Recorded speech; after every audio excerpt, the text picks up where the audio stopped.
اس داستان کا عنوان ہے میاں بیوی کے عیب۔ ایک آدمی کی بڑی دھوم دھام سے شادی ہو رہی تھی۔ اس کی دلہن اس کی اپنی پسند تھی اور دونوں اپنے عروسی لباس میں بہت جاذب نظر دکھ رہے تھے۔ سب لوگ بہت خوش تھے اور ان دونوں کو مبارکباد دے رہے تھے۔ دونوں میاں بیوی کی ایک پرسکون اور خوشگوار ازدواجی زندگی گزر رہی تھی۔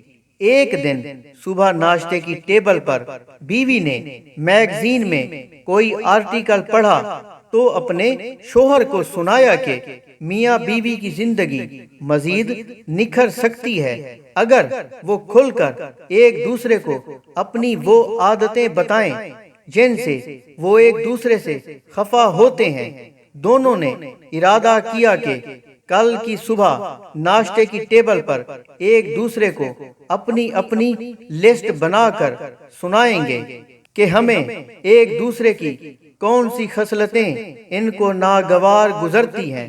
اگلی صبح دونوں ناشتے کی میز پر آئے اور اپنی اپنی لسٹ کھول لی۔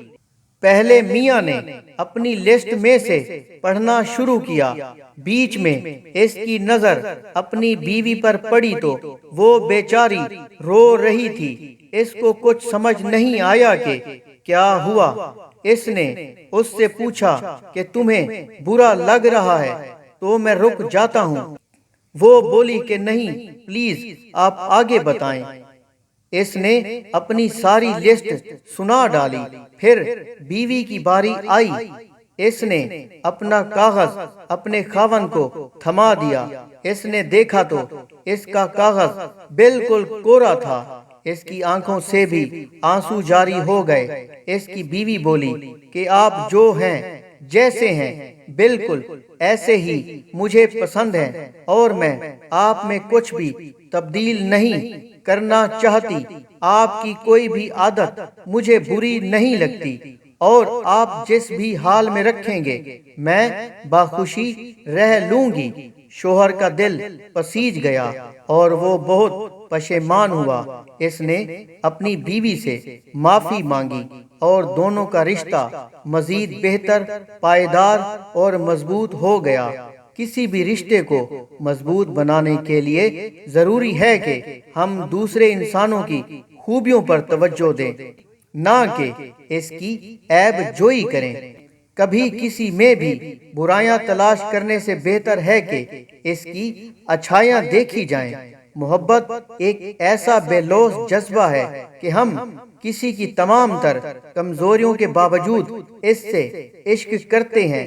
در حقیقت کسی کی کمزوریوں سے پیار کرنا اور اس کو سہارا دینا ہی اصل محبت ہے۔ محبت کے لیے دو بالکل پرفیکٹ لوگ نہیں چاہیے ہوتے۔ ایسے انسان درکار ہوتے ہیں جو ایک دوسرے کا لباس ہوں اور ایک دوسرے کے عیبوں کی پردہ پوشی کریں۔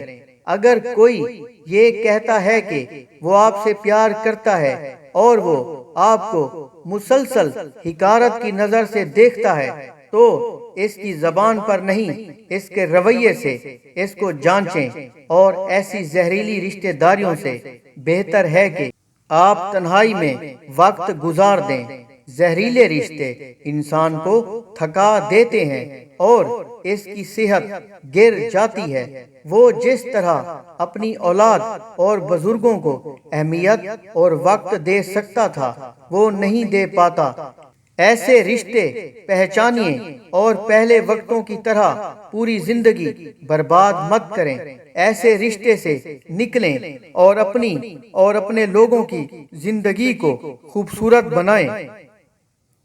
ملیں گے ایک نئی داستان کے ساتھ، تب تک اپنا بہت سارا خیال رکھیں۔